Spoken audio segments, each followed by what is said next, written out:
Alright, guys, so it is WrestleMania season. You know what that means? It means the WWE is on the road to WrestleMania. It means we get a new Flow Rida song. And WWE apparently decided, hey, we don't have enough pay-per-views. We gotta throw one more in there. Which is funny because a huge complaint about this company, a complaint that people have had for a long time, is that they don't spend enough time building up their big shows, their pay-per-views, and at least WrestleMania would get more build than usual, and now they're doing Roadblock, and everybody's complaining, oh, this is taking away from the WrestleMania storylines.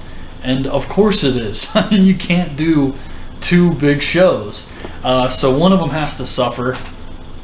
But honestly, Roadblock wasn't a bad show. I thought this show was pretty good. I didn't really get bored until the Brock Lesnar, Bray Wyatt, Luke Harper thing. After that, my interest kind of dwindled until the end of Dean Ambrose versus Triple H. That got me back into it, but everything up until that point I thought was great. The crowd was really hot for everything the whole night. Well, for most everything. They did die at a couple points, but the show wasn't bad. I mean, they're definitely, like, they kind of hurt both shows. Like, with Roadblock, they couldn't really do a lot of crazy stuff because they have to save some for WrestleMania. But because they took away from WrestleMania to do Roadblock, like, both shows just kind of went down. Like, you can only do one right, man. Save your big stuff for WrestleMania and just build up to that. The show starts off with the New Day versus the League of Nations. And this was a good match. I enjoyed it. My problem is the League of Nations. I mean, what is that? You had Sheamus and Wade Barrett. And I'm not really sure, like, everything they've done with this group, but from what I've seen, they're nothing. I know they have that Social Outcast group, which is basically a bunch of jobbers. It's like a new job squad who still jobs. I don't know. But the League of Nations is the same thing as that group. The only difference is that the people in the League of Nations used to actually be someone. The Social Outcasts were never anybody. That's the only difference. And it's like this idea I had before where you could have Barrett and Sheamus and Drew McIntyre. And it's actually the exact same thing as the League of Nations, except this is done really poorly. So I couldn't really invest too much of my attention into this because, I mean, who cares about the League of Nations? But the match itself was pretty good. I mean, the best part was Xavier Woods' trombone spot. Kofi's running and he does a drop kick in the corner, and Xavier Woods was like, 5 stars for that. But yeah, New Day goes over here, and the League of Nations continues to do nothing. That's got to be like one of the worst heel stables of all time. Chris Jericho comes out, he does a heel promo, which is great, and he wrestles Jack Swagger. Now, I know what you're thinking. Jack Swagger, I don't even remember the last time I saw that guy. And that's what I thought. I immediately was like, oh boy. But this was a decent match. It was a lot better than I expected it to be. I'm not saying it was great, but it was it was a decent match at this point on the card with Chris Jericho versus Jack Swagger, because Chris Jericho was a lot like old heel Chris Jericho. The way he was acting, his promo, the way he was running around the ring, and that really made the match for me. Chris Jericho's been great lately. So, of course, Jericho wins, Jack Swagger taps out. This did absolutely nothing for him. I'm really not sure why they would bring him out here. I mean, they were in Canada. He was still doing the We the People thing. He had the American flag on his Titantron, like... I could understand Natalia getting a match because they're in Canada, but why Jack Swagger? Like, there's so many people on this roster, it makes no sense to have Jack Swagger. But, you know, he's probably going to be let go soon.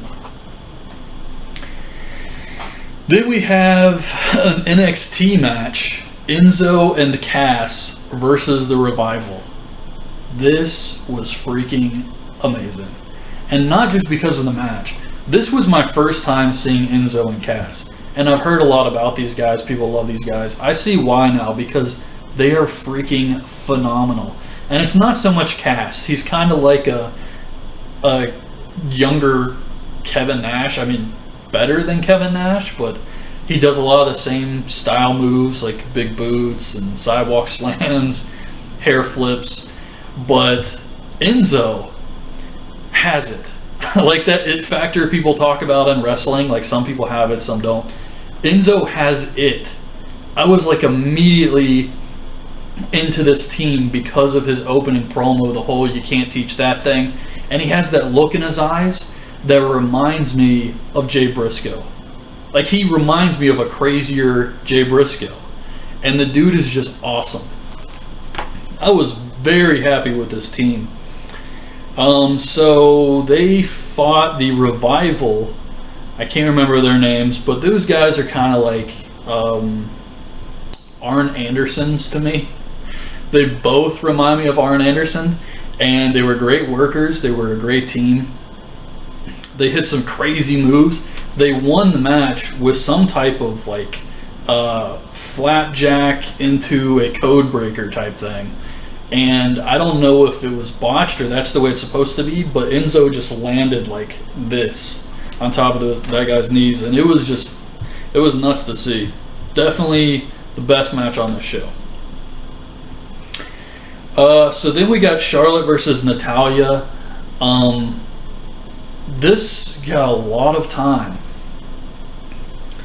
and it was good. I mean, I wouldn't say this wasn't a good match. I just didn't care about it. But it was a good match. Here's the thing with Natalia. She's like the ultimate underdog. They could do so much with her because everyone knows like she never gets anything, especially in Total Divas. She's always talking about that. It's very sad. You know, I worked so hard for this. I thought I'd have a match on the show. I didn't have a match. I mean, she's been talking about that for like years now. I mean, it's not gonna happen. It's over. And that sucks to say that, but it's true. Like, her time has come and gone, and it wasn't even that great when it came. So I feel bad for her, but they've clearly moved on to these other divas now, and they even have more divas coming up. I mean, it's just they're not going to use her, but I can't completely blame WWE for that either, because even though the fans would love an underdog story like that, the underdog themselves has to have something they can give the fans. And while she's a decent female wrestler, she's not amazing by any means. She's okay in the ring. She is just like so devoid of personality. She just does not have any personality to her. She's just not exciting in any way. And there was a spot in this match when Charlotte had her in the figure four, and Charlotte was like screaming, "Tap, tap," and Natalie's just like, "No, I'm not gonna tap." Just like that. While she's in the figure four, she wasn't freaking out. She's like, "No, I'm not gonna tap out." She was like, "No, I'm not gonna tap." And I was like, "You're talking so casually right now, like this is blowing my mind. Like how bad this girl can be, and she's been doing it for so long. Like how does that happen?" Well, I mean, she's been doing it for a long time, but it's not like she's had a lot of matches, so you could say like she doesn't get as much practice as the other divas. I mean, how many matches does Natalia have a year? Like 3? But okay, so Charlotte won. Like I said, it was pretty good. Then it was supposed to be Bray Wyatt versus Brock Lesnar, and then Bray Wyatt comes out and says it's Bray and Luke Harper versus Brock Lesnar. But Brock came out and he just beat up Luke Harper, and then Bray walks away, and after Lesnar wins the match, he starts walking up the aisle, and Bray just speed walks out of there. Like, that was it. It was very short, and it was just nothing to it. I did not care about this at all. I thought it was terrible.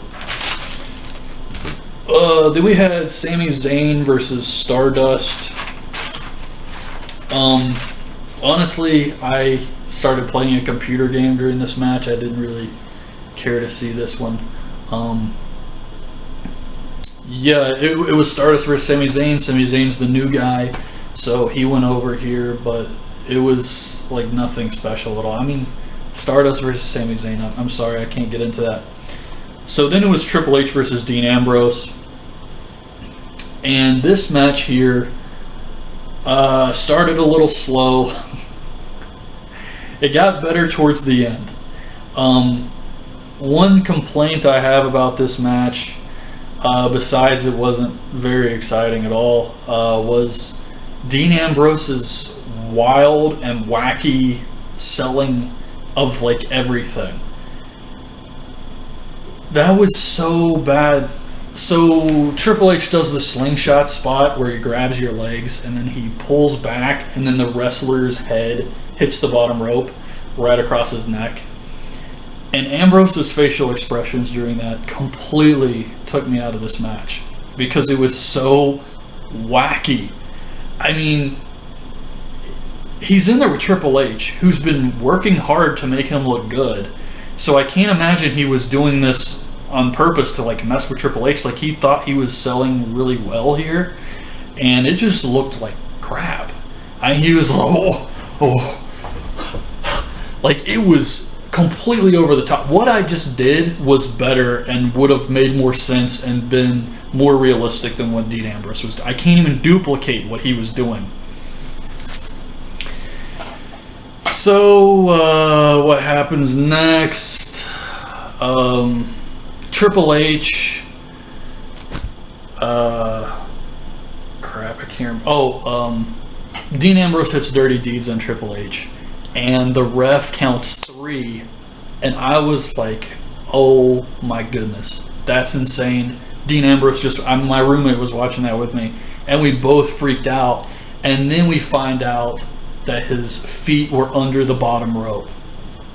So WWE really got me with that, because just before that happened, I was saying, there's no way Dean Ambrose is going to win this match. And then that happened, and we were both like, what?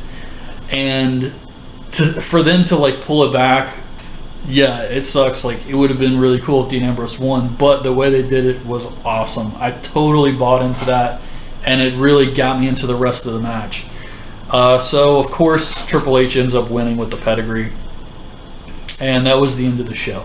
But for a second opinion about this Dean Ambrose fiasco, so what did you think about Dean Ambrose losing that match? Well,